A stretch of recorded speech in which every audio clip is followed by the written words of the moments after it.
நானும் எத்தனையோ ஆசான்களை பார்த்துருக்கேன், புலவர்களை பார்த்துருக்கேன். அவர்கிட்ட என்னன்னா ஒரு பணிவு, அடக்கம், ஒரு பண்பு ஒரு வித்தியாசமான ஒரு அமைப்புள்ள ஒரு அது இறைவனால் கொடுக்கப்பட்ட ஒரு அருள் தான் சொல்லணும்.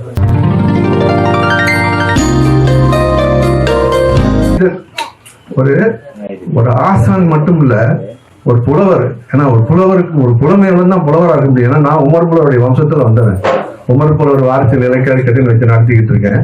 அது மூலமா தான் நீர் காலேஜில் தெரியும். அப்பேற்பட்ட ஒரு புலமை உடையவர் மனிதரை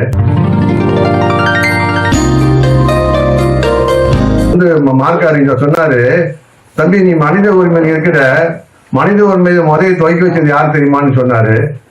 தெரியல ஆசானை சொல்லுங்க அப்படின்னு.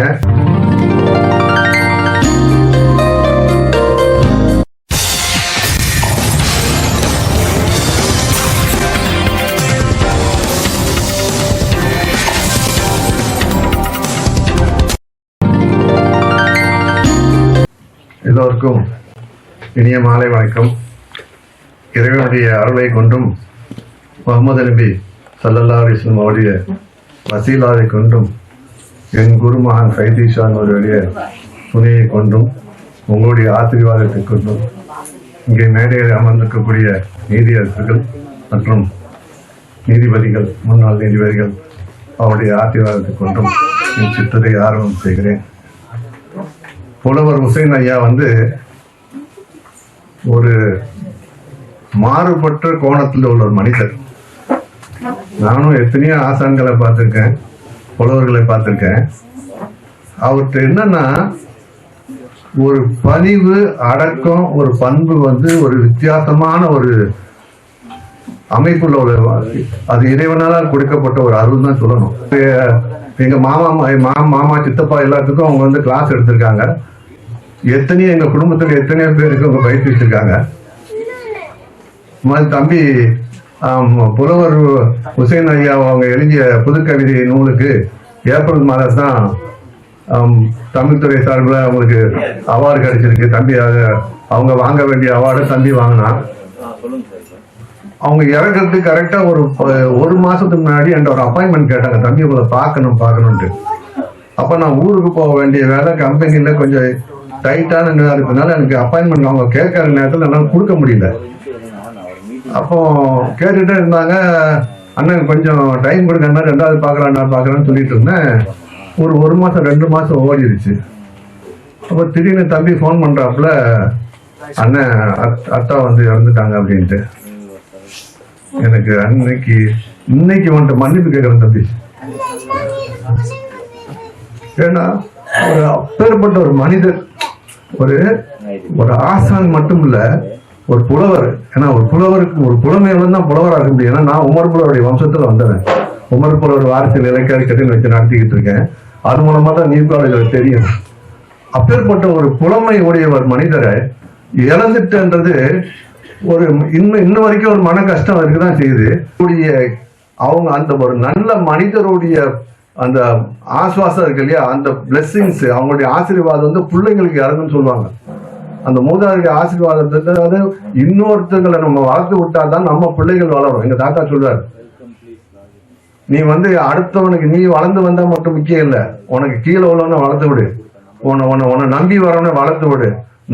இன்னைக்கு உன்ட்ட கஷ்டத்துக்கு நிற்பான், நாளைக்கு நீ அவனை ஒரு ஏனியாந்து ஏற்றி விட்டா அவன் பெரிய லெவலுக்கு வருவான். அதே மாதிரி நிறைய பேர் எங்க தாத்தாவை வளர்த்து விட்டுருக்காரு. அதே மாதிரி ஹுசைன் ஐயா பெரிய ஒரு இன்னைக்கு ஒரு ஆளை சொல்லணும்னா ஒரு ஆழம் தான் சொல்லணும். அவருடைய மாணவர்கள் 2 பேர் பேசுறாங்கன்னா எவ்வளவு பெரிய விஷயம். அதெல்லாம் சிறப்பு ஒரு விஷயமான நான் கருதுறேன். இன்னொன்னு ஐயா நீதியரசர் மனித உரிமையில் இருக்கிறாங்க. 2005 ஹியூமன் ரைட்ஸ் ப்ரொடெக்ஷன் சொசைட்டின்னு ஒன்று ஆரம்பிச்சிருந்தாங்க. அப்புறம் என்ன மெம்பராக சேர்ந்தோம், நான் மெம்பராக சேர்ந்தேன். 2006 ஒரு மாநாடு நடத்தினோம். அதை என்ன ஸ்டேட் பிரசிடென்ட் ஆக்கி விட்டாங்க. இந்தியில் உள்ள ஃபைஸ் மால் மன்றத்தில் தான் நடத்தினோம். கிட்டத்தட்ட ஒரு 800-900 பேர்.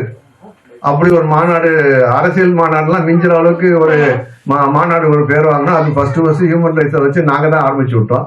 அப்புறம் கடலூர் டிஸ்ட்ரிக்ட்ல எங்க குருமகனுடைய அவங்களுடைய விழாவிலேயே ஒரு ஃபங்க்ஷனை வச்சு அந்த ஊர் ஃபுல்லாக அதை பரப்பணும். அப்போ என்னன்னு சொன்னா ஒரு மனித உரிமைன்றதுக்கு அப்போ என்னுடைய அவர் வந்து மார்க்காரிங்க சொன்னாரு, தம்பி நீ மனித உரிமை இருக்கிற மனித உரிமையை முதல்ல துவைக்க வச்சது யார் தெரியுமான்னு சொன்னாரு. தெரியல ஆசானை சொல்லுங்க அப்படின்னு.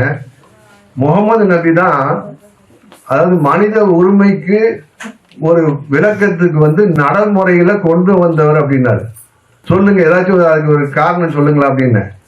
ஒரு போர்ல வந்து அதாவது முகமது நபி உடைய இவங்க இதுக்கும் எதிராளிகளுக்கும் ஒரு சண்டை நடக்குது. அந்த சண்டையில வந்து இவங்க வெற்றி பெற்றாங்க. பிணை கைதிகளால ஒரு 20 பேர் கொண்டு வந்துறாங்க. கொண்டு வந்த இடத்துல அவங்கள ஒரு இடத்துல தங்க வச்சிருக்காங்க. முகமது நபி சொல்றாங்க, எனக்கு ஒரு முனங்கல் சத்தம் கேக்குது, யாரோ ஒரு மனிதரை கையை வந்து இறுக்கி கட்டிருக்கீங்க, அதை அவுத்து விடுங்க அப்படின்றாங்க.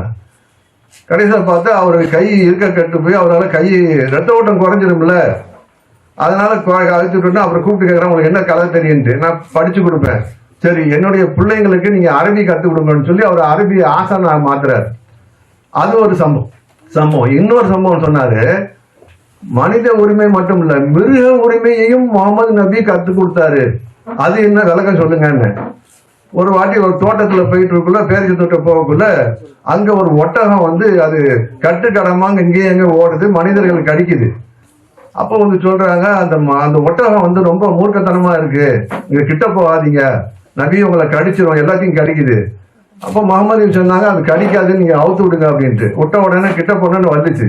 வந்து அவங்க பாதத்துல தலையை வச்சுட்டு என்ன அவங்க பேசுறாங்க, அந்த ஒட்டகத்தோட பேசுறாங்க. என்ன பேசுறாங்கன்னா, என்ன இப்படி செய்யறான்னு சொல்லல, அது சொல்லுது, என்னுடைய எஜமான எனக்கு வேலை வாங்குறான், ஆனா அந்த வேலைக்கு உள்ள உணவு எனக்கு தரமாட்டான், அதனால நான் உங்கள்கிட்ட முறையிடுறேன் அப்படின்னு சொன்ன உடனே அப்ப சொல்றாங்க, தம்பி நீ வந்து அவர் வேலை வாங்குற, ஒரு மிருகத்தை வேலை வாங்குற, ஆனால் அதுக்குரிய உணவை நீ கொடுக்கணும்.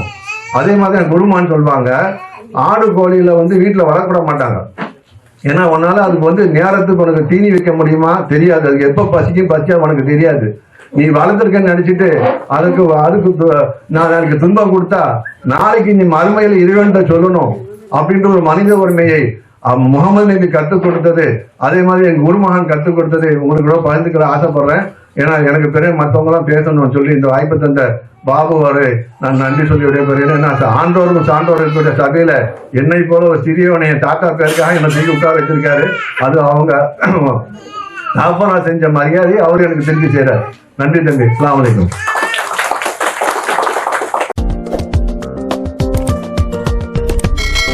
நீங்க இந்த சேனலுக்கு புதுசா இருந்தா நம்ம சேனலை சப்ஸ்கிரைப் பண்ணுங்க, லைக் பண்ணுங்க, ஷேர் பண்ணுங்க.